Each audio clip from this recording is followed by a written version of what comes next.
Hi, my name is Sean Flynn. I'm the host of the Silicon Valley podcast, where I interview leaders in tech, entrepreneurs, and venture capitalists here in Silicon Valley, and I take their stories and their information, their knowledge, experience, and share it with the world.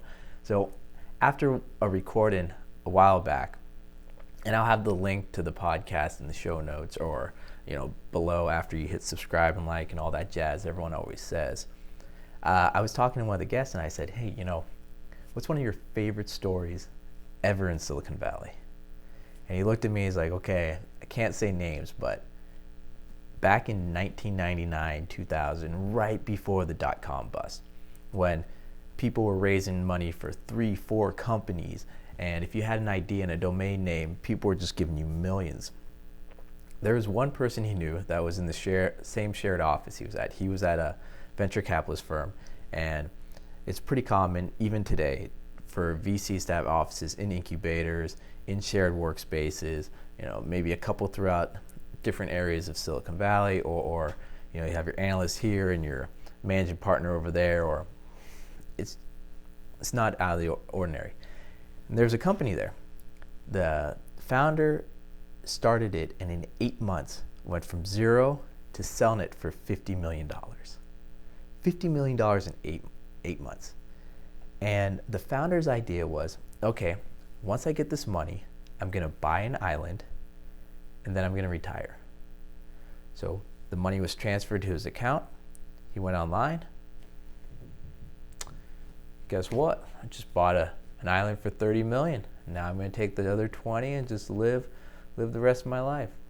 Well, he was talking to everyone in the shared workspace about this. And of course, someone brought up the little mention. I'm not sure. Everyone at home, hopefully you caught this already, but was there something he was forgetting? Taxes. Yeah. And if that sale is less than a year, there's quite a bit of taxes there. So he didn't think he had to pay taxes.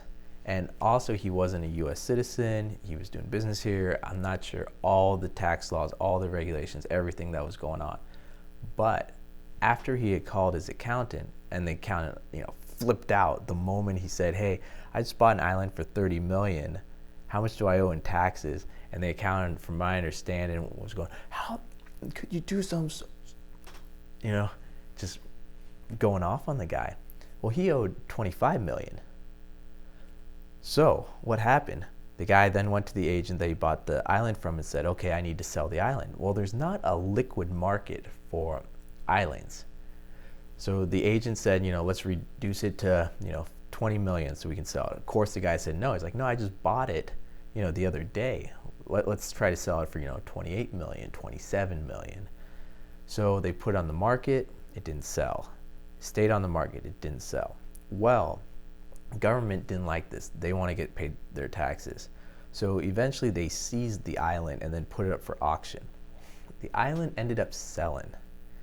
And remember, I haven't verified any of this, but this is what the story was that was told to me after the end of the interview. The island sold for $7 million.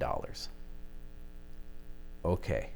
So if he had 20 and he owed 25, he paid 20, he owed 5 more. Sold for 7. He's in the clear with 2 million left, right? No. It took so long to sell the island at auction that he owed interest. So he actually owed $500,000 at the end of all this.